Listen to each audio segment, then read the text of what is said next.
Good morning, Cedar Park High School. It's Wednesday, October 14th, and it's a B-Day. I'm Ellie Neal. And I'm Abby Martinez. On the Wolfcast today, we have a story on defunding the police, a look at our new app, the top 3 things you need to know for today, an episode of Dr. Love, and a new edition of the Pack Chat. Let's jump in because the Wolfcast starts now.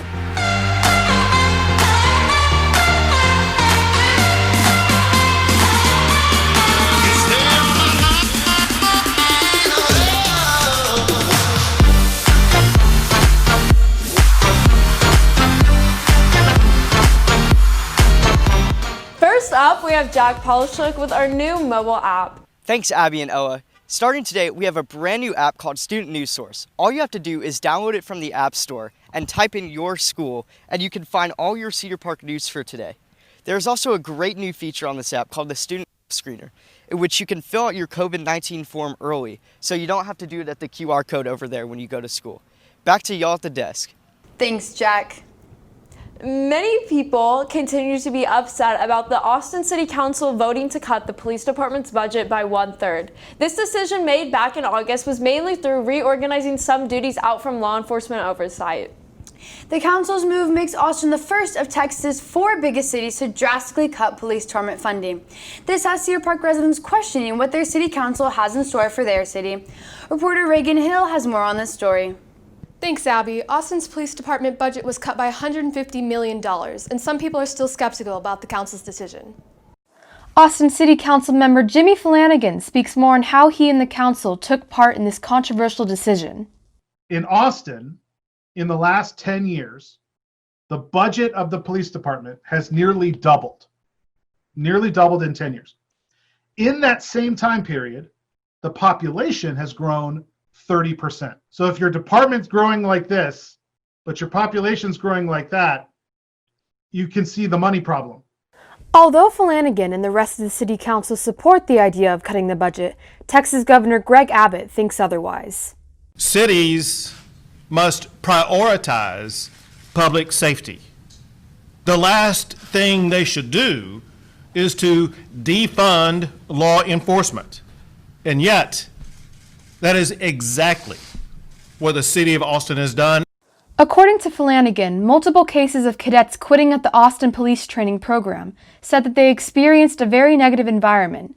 Later on in June, a citizen task force viewed and agreed that the program's training materials were broken. This sparked ideas in the city council to stop running cadets through the program until they got the materials fixed.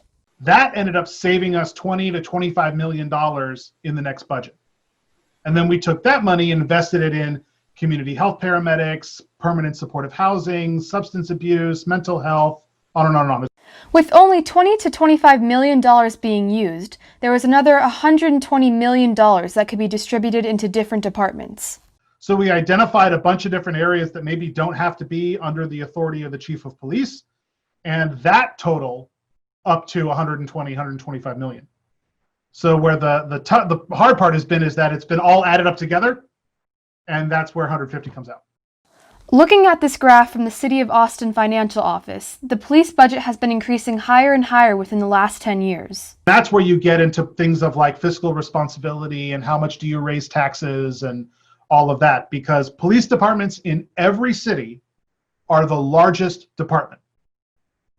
And in Austin, it's nearly half of all of the taxes we collect are spent on policing. Even after the Austin City Council voted unanimously in favor, Cedar Park did not follow in their footsteps. Cedar Park's current police budget is $16.7 million, and the proposed new budget for police is $17.2 million. That's right. Rather than take money away from the police, Cedar Park plans to add about $500,000 into the new 2021 budget. With CPHS News, I'm Reagan Hill. Thank you, Reagan. Coming up next are your top 3 things. But first, a quick break. Smoky Moe's Barbecue, the best barbecue that money can buy. Proudly supporting Cedar Park High School.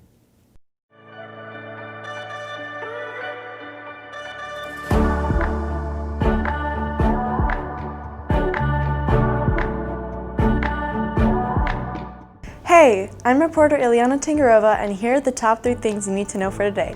First, today is the third of 4 hearings for the Supreme Court nominee Amy Coney Barrett. The topics of the past 2 days were Roe v. Wade, which is the law of abortion, the Affordable Care Act, her possible election case, and the nomination process. When asked about repealing Roe v. Wade, nominee Barrett evaded the question and then said she had no plans of overturning it. She was also asked about the repealing of the Affordable Care Act, which she claimed, quote, "I'm not hostile to the ACA," end quote. Next, the 2020 early voting process is going on right now in Texas. Since Tuesday, thousands of early voters in Travis and Williamson County waited to cast their ballot. According to Travis County Clerk Dana de Beauvoir, around 32,000 people casted their ballots by 6:30 p.m. 90,000 people were also reported in Williamson County by noon. 97% of eligible voters in Travis County are registered to vote, which is the record number in Texas. Lastly, the 2020 Nobel Prize was given to the World Food Program. According to the prize motivation, it won, quote, "for its efforts to combat hunger, for its contribution to bettering conditions for peace in conflict-affected areas, and for action as a driving force in the efforts to prevent the use of hunger as a weapon of war and conflict," end quote. And that is all I have for you guys today with CPHS News. I'm Ileana Tangarova. Thanks, Ileana. Up next is a new edition of the Pack Chat. But first, this break. We are not just here to share announcements. We are here to tell stories. Your stories. Students depend on us, and what they need from us is to be hyped, to be ready, to be informed, to be successful, to be Timberwolves. We are real news. We are sideline reporters, moment capturers, question askers, life sharers, cheers spreaders, and voice givers. And above all, we are students just like you, here to help you. We are journalism, newspaper, yearbook, and broadcast. We are CPHS News.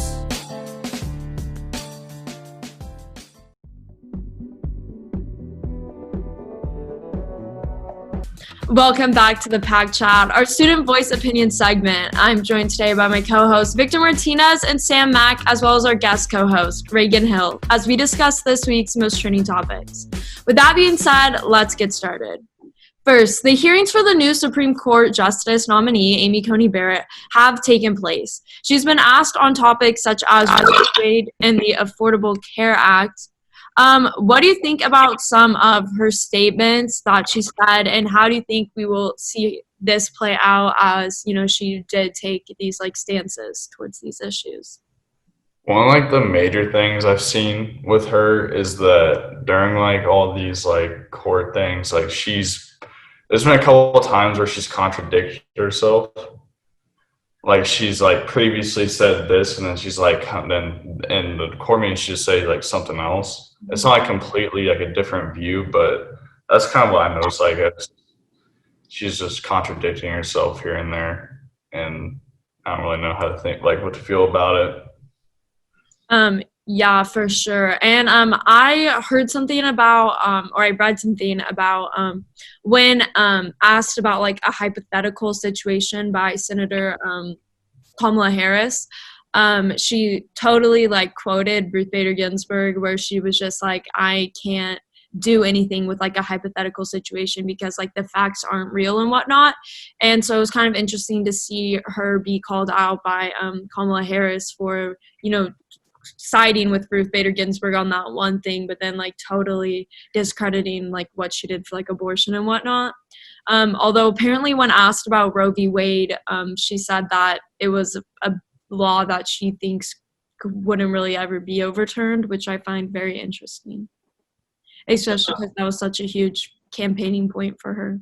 Mm-hmm, exactly. I mean, I think she is getting these are her confirmation hearings for the highest court on the planet to be a justice. I think it's clear that a lot of the stances that she's taking are very not from a personal perspective, very from a law perspective, and she's trying very, very hard to take her personal beliefs out of the conversation as much as possible, despite how important those are sometimes.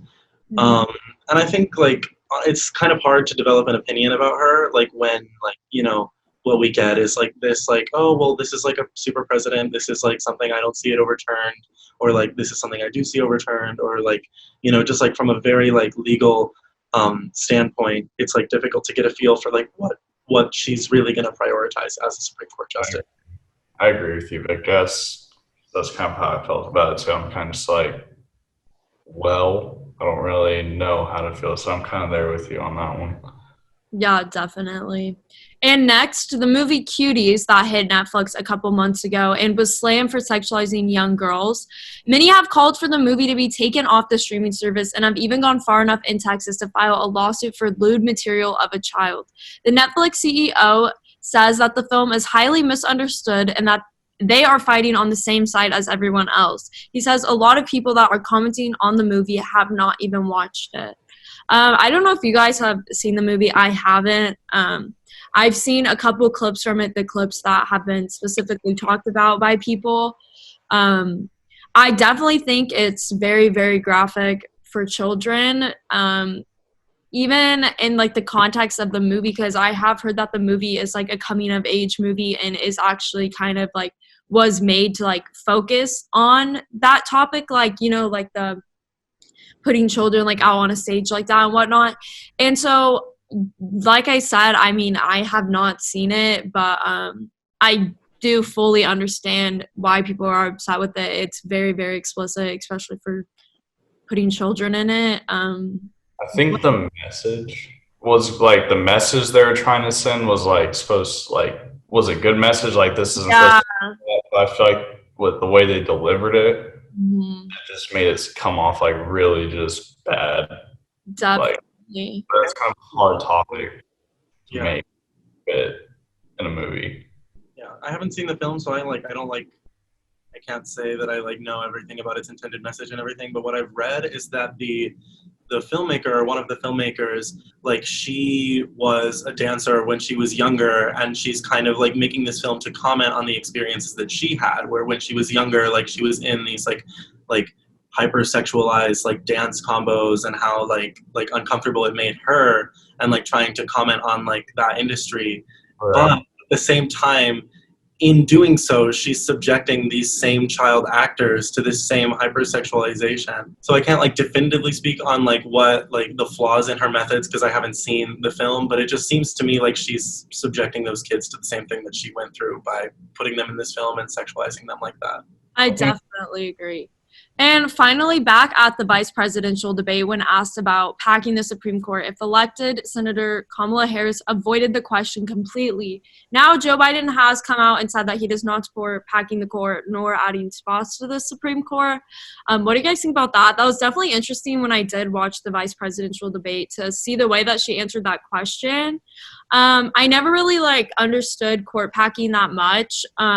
Until I kind of started reading about it after she was asked about it, because I didn't even know what it was.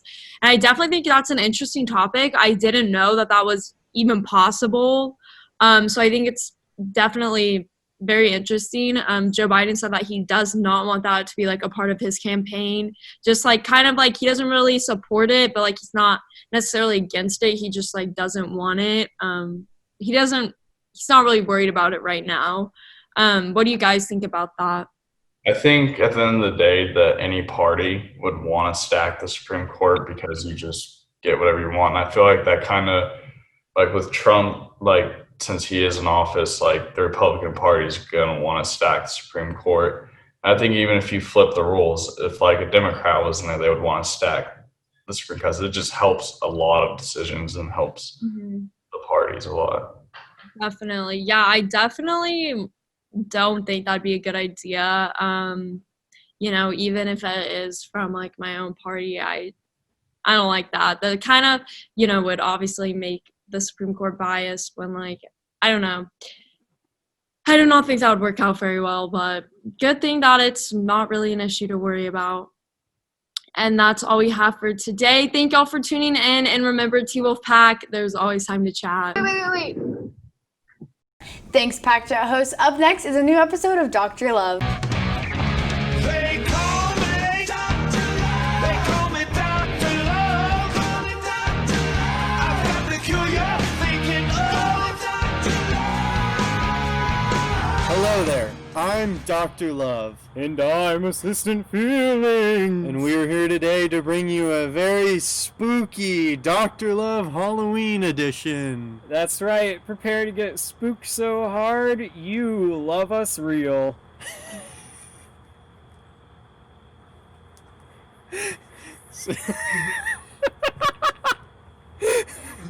So, spooky Assistant Feelings, what horrible, terrifying things do we have for the viewers today? Our question today, Dr. Love, is how do I make Halloween romantic? Are you dumb? Are you stupid? Is that what you have come to ask me, the Halloween romance master? First things first, you're going to want to get the good, tasty foods for you and your SO. For me personally, I like General Mills Monster Cereal. Once you have your cereal all fired up and ready to go, you gotta make sure those steamy flames of passion are cooking around a nice warm campfire. And then boom, your Halloween is ready to be romantic. And wazam! Perfectly, your Halloween night is more romantic than ever. Wahaha! Dr. Love, what is our next question? Well, Assistant Feelings, our next horrifying, terrible question is, it's what we ask.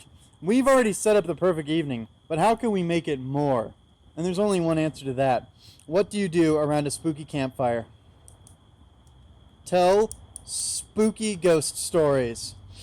What I'm about to tell to you is the story of the Cedar Park cryptid known as the love bug. One evening, 20 years ago, when the school first opened, on the Hoko game, the football game, there was a football player who was in a committed relationship, mind you, but at the game, he was chatting it up with a lovely cheerleader. He took her home for the evening, and afterwards, he felt so guilty about it that he immediately went to text his girlfriend about what he had done. She was so sad and heartbroken that she responded, "Why would you do this? I'm coming over there immediately to get my stuff." And he waited for 3 hours for her to come over, but she never showed. And then, finally, he heard a loud thud at the door. And when he went to open it, he thought it would be his girlfriend. But it was actually the love bug, and he was never heard from again. Ah! Dr. Love, stop it, you're scaring me! Well, Assistant Feelings, is there anything else we can do to make this evening more scary? I don't think so. I think we've reached max scariness and max romantic, Connor. Dr. Connor. I hope we scared you and taught you something important about love, and that's to never abuse it. I hope you think of me in your nightmare sleep. We'll see you next time, Cedar Park. Bye. Have a lovely Halloween. Have a spooky Halloween. That's all we have for today. Don't forget you can catch anything you missed on today's show on our YouTube channel. Just search CPHS News. Make sure to tune in this Friday for a story over new pets during quarantine, wrestling, your top 3 things, a new sports report, and your pet of the week. With CPHS News, I'm Abby Martinez. And I'm Ella Neal. Remember to make it a great day or not, the choice is yours.